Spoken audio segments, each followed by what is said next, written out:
Akkam nagahaa isiniin jedha kabajamtoota hordoftoota Oromoo Samsung irratti nu hordoftan jechuudha. Egaan hordoftoota keenya hundi keessaniyyuu baga nagahaan dhuftan isiniin jedha. Har'a kan isin agarsiisu waa'ee YouTube fi waa'ee email wal qabatanii gaaffii kaaniif deebii itti kenna jechuudha. Akkaataa maqaa YouTube keessanii jijjiirachuu dandeessan, akkaataa profaayilii YouTube jijjiirachuu dandeessan, akkasuma akkamitti email keessanii paaswordii jijjiiruu akka dandeessan isin agarsiisa jechuudha. Xiqqoo gaaffiin kun lameen waan wal qabataniif jalqaba isiniif ibsa jechuudha. Fakkeenyaaf email fi YouTube keenya walitti hidhata qaba jechuudha. Amma darbaa namoonni YouTube kana akka Facebookatti ilaalanii jiru. Email passwordii YouTube kiyyaa hin beeku namoonni jedhanii gaafatanii jiru. Kun gaaffii dogongoraati jechuudha. Maaliif yoo jettan YouTube'n email passwordii kophaatti hin qabu jechuudha. Isa kana jala sarartanii beekuu qabdanii. YouTube'n dhaabbata Google'n kan hoogganamu. Google'n ammoo akkaawuntii takkitti eeganu biratti banattanii tajaajila nuti kenninu guutuu itti fayyadamaa nuun jedha jechuudha. Kanaaf ammoo YouTube'n Google'n hoogganama waan ta'eef email passwordii mobile keenya ittiin hojjetaa jiru santu email fi passwordii YouTube keenyati jechuudha. Isa kan akkasitti hubanna. Fakkeenyaaf tajaajiloota Google'n kennan keessaa yoo isiniif tarreessu jechuudha. Kanneen keessaa kan amma mobile keenya dhaabbataan ittiin hojjetaa jiru yoo ilaallu Play Store'n email keenyani kan hojjetaa jiru. Gmail'nis akkasuma Google Drive'n, Google Photo'n, YouTube'nis isaan keessatti jechaadha kan ramadamu. Egaa kunniin hundi isaaniitu Google'n hoogganama waan ta'eef email fi passwordii tokko qabu jechuudha. Mobile kam irrattiyyuu kompiitara kam irrattiyyuu email passwordii keenya yoo galchine wantoota nama isiniin jedhee fi kanneen biroo email passwordii tana qofaan argachuu dandeessanii jechuudha. Tole hordoftoota keenya gara barnoota keenyatti yoggaas deebinu ammoo YouTube keenya profaayilii jijjiiruu yookaan maqaa jijjiiruu yoo barbaanne kana dura asuma YouTube keessatti jijjiiruu ni dandeenya. Salphaadha ture. Garuu amma Google'n tajaajila isaa keessaa Google Plus waan jedhamu dhabamsiisee jira yookaan cufee jira. Xiqqoo amma YouTube irra taanii profaayilii faa yookaan maqaa faanii jijjiirre yoo jenne akka email keenya irratti yookaan Google account irratti akka jijjiiruu nu gaafata jechuudha. Kanaafuu har'a walumaa galatti kan isin agarsiisu akkamitti email keessan irratti maqaa jijjiiruu akka dandeessan, profaayilii jijjiiruu akka dandeessan, paaswordii jijjiiruu akka dandeessaniin isin agarsiisa jechuudha. Yogguun kana isiniin jedhu wanti email keessan irratti jijjiiramu ammoo wantoota email saniin fayyadamnu guututti ni ilaallata waan ta'eef kan YouTube illee bifa kanaan fudhattan jechuudha.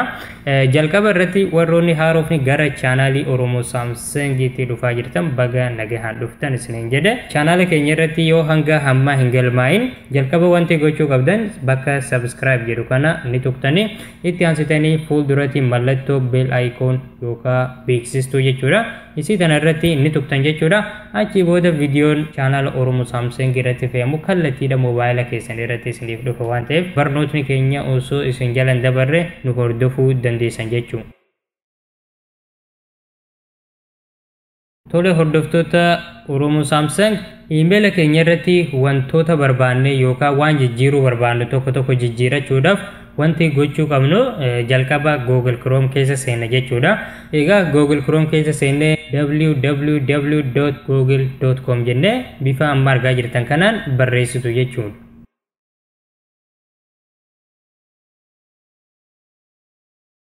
Egaa bifa kanaan eega barreessitanii booda sarchii gootan yookaan go jettaniini achi booda bifa kanaan Google keessa yogguu seentan asirratti akkuma amma argaa jirtan profaayilii keessan ni argattan jechuudha. Yoo garuu profaayilii keessan hin arganne bakka profaayilii kanatti sign in kan jedhutu jira waan ta'eef isa irratti tuquun email fi paaswordii keessan itti galchitan jechuudha. San booda bifa kanaan asitti profaayilii isiniif baasa jechuudha. Garuu nuti amma wantoota barbaannu tokko jijjiirachuu waan barbaanneef asirratti tuqaalee roga afree fakkaatan ni jiranii isa irratti inni tuqtanii itti aansuudhaan jalqaba irratti account kan jedhu keessa seentu jechuudha. Yogguu akkaawuntii keessa seenee bifa kanaan welcome kan jedhutu jira, baga nagaan dhuftan kan jedhutu jira. Asirratti wanti beekuu qabdan seetingiin emaila keenya guddichi asitti argama jechuudha. Emaila keenya wal qabatee wantoota adda addaa sirreeffachuu yoo barbaanne bakka kana dhufneeti sirreessina jechuudha. Amma garuu nuti kan deemnuuf maqaa jijjiiruu, profile jijjiiruu, password jijjiiruu waan ta'eef asirratti personal info kan jedhu jala dhufna jechuudha. Personal info kan jedhu jalarratti yogguu tuqne akkuma asirratti agartan profile kan jedhu ni jira jechuudha. Jalarratti ammoo photo jedhee fuulduratti profile keenya ni arganna jechuudha. Egaa profile jijjiiruuf bakkuma profile kana ni tuqna jechuudha. Achi booda bakka qullaa drag a profile photo kan jedhu kana ni tuqna. Itti aansuudhaan bakka photo filannu nu gaafata jechuudha. Yoo feene kaameeraan filannaa, yoo ammoo karaa gaalaarii keessaa qabaanne documents kan jedhu kana tuqna jechuudha. Achi booda bifa kanaan yogguu nu fide jechuudha. Asirra gadi deemnee profaayilii barbaanne filachuu dandeenya, yookaan immoo sararuma sadeen tana tuqne asirratti gaalaarii kan jedhu kana tuqne kallattiidhaan gaalaarii keessa nu galche jechuudha.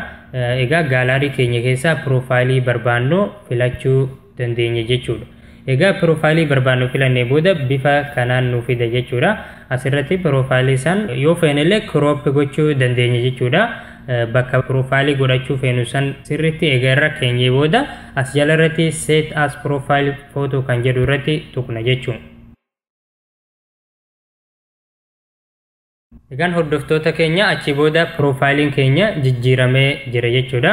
Itti aansuudhaan as jalarratti name kan jedhutu jira. Maqaa emaila keenya jijjiiruu yoo barbaannes isa kana irratti ni tuqna jechuudha. Achi booda bifa kanaan yogguu nu fide fuulduratti mallattoo qalamaa tan ni tuqna. Asirratti first name fi last name nu gaafata jechuudha. Isa duraan jiru haqneeti maqaa barbaannu itti barreeffannee achi booda bakka dan jedhu kana tuqna jechuudha. Egaan hordoftoota keenya waa'ee maqaa jijjiiruu kana wal qabate waan asumaan isiniif ibsuu barbaadutu jira.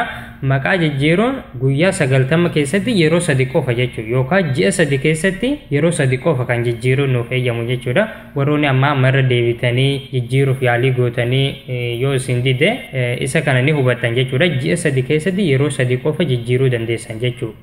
Egaan hordoftoota keenya asirratti profaayilii fi maqaa akkaataa itti jijjiirru ilaallee jirra jechuudha. Amma profaayilii fi maqaan asirratti jijjiirre YouTube keenya irrattis ni jijjiirama jechuudha. Warroonni amma waa'ee YouTube maqaa akkamitti jijjiira, profaayilii akkamitti jijjiirra jettanii gaafattan bifa kanaan bakka kana dhuftanii emaila keessan irratti maqaa fi profaayilii jijjiirtanii achi booda YouTube fi wantoota biraa tajaajila Googleen kennu kan isin fayyadamtan hunda irratti ni jijjiiramaa jechuudha. Egaan itti aansuudhaan kan ilaallu ammoo akkamitti paaswoordii emaila keenya jijjiirra kan jedhudha. Gaaffii kanaas namoota baay'eetu gaafata jechuudha. Paaswoordii emailaa jijjiiruuf asirratti xiqqoo gadi yogguu deemne paaswoord kan jedhu ni arganna. Isa irratti ni tuqna jechuudha. Achi booda asirratti paaswoordii amma itti fayyadamaa jirru asitti galchina jechuudha. Yoo ammoo paaswoordii amma itti fayyadamaa jirru hin beekne bakka forgot password jedhu kana tuqneeti san booda karaa lakkoofsa keenyaatti recover godhanne paaswoordii nu jalaa bade sanillee deebifachuu dandeenya jechuudha. Garuu inni amma forgot passwordin kun nuyi karaa biraatti nu geessa waan ta'eef isa kaname yaada maamiloonni keenya dhiheessan ilaalleeti yeroo biraa isiniif dhiheessa. Amma garuu nuti kallattiiman karaa baramaadhaan akkamitti paaswoordiin jijjiirama kan jedhu waan ta'eef asirratti paaswoordii amma itti fayyadamaa jirtan ni barreessitanii. Egaa paaswoordii amma itti fayyadamaa jirtan barreessitanii booda next jettaniini. Egaan itti aansuun asirratti new password kan jedhutu jira jechuudha. Paaswoordii haaraya isin gaafata. Kanaaf paaswoordii haarayaa kan kana booda hin daganne jechuudha. Qubee fi lakkoofsa wal keessa makuudhaan yookaan immoo yoo dandeessanii simboolii garaagaraa keessa makuudha jechuudha. Wal keessa laaqatanii itti barreessitan jechuudha. Itti aansuudhaan as gadi irrattis immoo confirm a new password kan jedhutu jira. Isa jala kanatti illee paaswoordii olitti barreessitan san deebistanii itti barreessitan jechuudha.